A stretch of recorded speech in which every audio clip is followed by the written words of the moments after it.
മുത്താപ്പി കഥകൾ.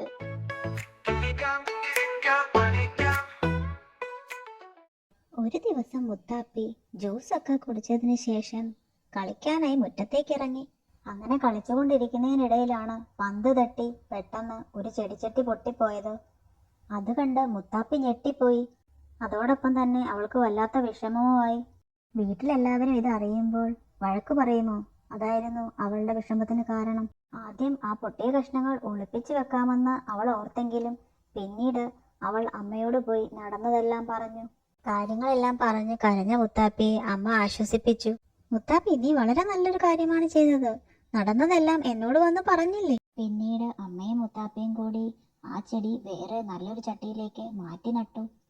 കള്ളം പറയാതെ സത്യം പറഞ്ഞ മുത്താപ്പിയെ അച്ഛനും അഭിനന്ദിച്ചു. ഒടുവിൽ മുത്താപ്പിയുടെ സങ്കടമെല്ലാം മാറി അവൾ സന്തോഷത്തോടു കൂടി ഉറങ്ങാൻ കിടന്നു. അപ്പോൾ കൂട്ടുകാരി, സത്യം പറയുന്നത് എത്ര നല്ലതാണ് അല്ലേ?